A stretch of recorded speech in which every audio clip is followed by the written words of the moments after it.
नमस्कार, मैं हूं आपके साथ रोहित और आप देख रहे हैं एनएफ न्यूज। दिल्ली के मुख्यमंत्री अरविंद केजरीवाल को 21 मार्च को ईडी ने गिरफ्तार किया। उसके बाद ईडी ने अपनी हिरासत रखते हुए पूछताछ की, लेकिन ईडी का आरोप है कि केजरीवाल ईडी की जांच में सहयोग नहीं कर रहे। वहीं राउज एवेन्यू कोर्ट ने केजरीवाल को अब 15 अप्रैल तक न्यायिक हिरासत में भेज दिया है।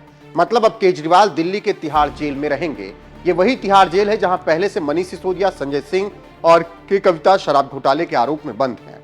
अब जेल में रहते हुए केजरीवाल सरकार चला पाएंगे या फिर नहीं, ये भी एक बड़ा सवाल बना हुआ है, क्योंकि जेल के अंदर जो नियम होता है और कैदियों की जिस तरीके की दिनचर्या होती है, उसे देखते हुए लगता नहीं कि केजरीवाल जेल से सरकार चला पाएंगे। खैर, ये एक अलग बहस का मुद्दा है, लेकिन हम आपको इस वीडियो में बताएंगे कि केजरीवाल अब तक कितनी बार जेल जा चुके हैं और किन किन मामलों में जेल गए। तो इस वीडियो को अंत तक जरूर देखिएगा, और अगर आपने हमारे चैनल को अभी तक सब्सक्राइब नहीं किया है तो पहले आप चैनल को सब्सक्राइब कर लीजिए, बेल आइकन भी दबा दीजिए।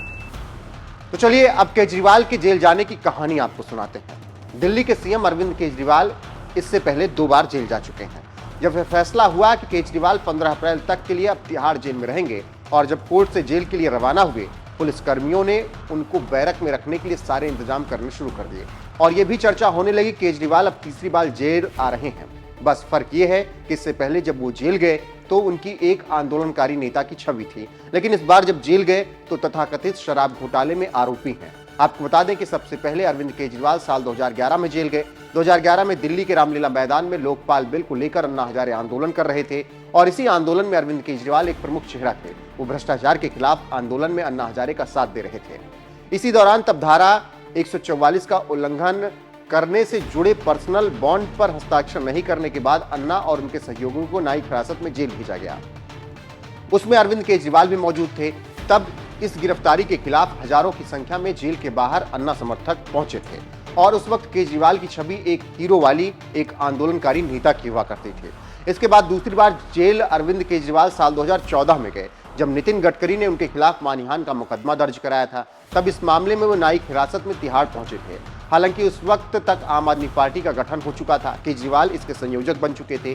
वहीं जब लोगों को पता चला कि केजरीवाल तिहाड़ जेल में बंद हैं, तो वहां के आसपास के लोगों की बड़ी भीड़ इकट्ठा हो गई। कहने का मतलब यह है कि उस वक्त केजरीवाल की छवि ही कुछ और थी और वो एक सच्चे और ईमानदार नेता के तौर पर प्रसिद्ध हुए थे। लेकिन अब तीसरी बार जब वो तिहाड़ पहुंचे तो उनके ऊपर दिल्ली शराब घोटाले में मनी लॉन्ड्रिंग जैसा दाग लगा है। वो इसके आरोपी हैं। पूरे मामले की जांच चल रही है। अब चूंकि कानून ऐसा है कि जब आरोपी पूरी तरह से बेगुनाह साबित नहीं हो जाता, उसे हिरासत में रहना पड़ेगा। अब देखना होगा कि केजरीवाल कब तक तिहाड़ से बाहर आते हैं और शराब घोटाले की जांच में क्या सामने निकल कर आता है, ये सब समय ही बताएगा। चलिए अब आपको बता देते हैं कि तिहाड़ में केजरीवाल की दिनचर्या कैसे होने वाली है और तिहाड़ में कैदियों के लिए नियम क्या है। सुबह 6:40 पर कैदियों को ब्रेकफास्ट दिया जाता है। सुबह के 10:30 से 11 बजे के बीच खाना मिलता है। अगर कोई कैदी उपवास या व्रत रखता है तो फिर उसे उसी के हिसाब से खाना दिया जाता है। दोपहर 12 से 3 बजे तक कैदी अपने बैरक में बंद रहते हैं। 3 बजे उन्हें बैरक से बाहर निकाला जाता है। शाम 5:30 बजे ही रात का खाना दिया जाता है। फिर शाम 6:30 बजे या फिर 7 बजे कैदियों को उनके बैरक में बंद कर दिया जाता है। तो ये जो नियम है, जो सभी कैदियों पर समान रूप से लागू होते हैं, जाहिर सी बात है केजरीवाल को भी सारे नियम मानने पड़ेंगे। और जब तक पूरे मामले में सब कुछ साफ नहीं हो जाता और जब तक केजरीवाल जेल में बंद रहते हैं, उन्हें इसी रूटीन के हिसाब से जेल के अंदर अपनी दिनचर्या गुजारनी पड़ेगी। वैसे केजरीवाल की गिरफ्तारी पर आप क्या कुछ कहना चाहते हैं, कमेंट करके अपनी राय हमें जरूर बताइएगा।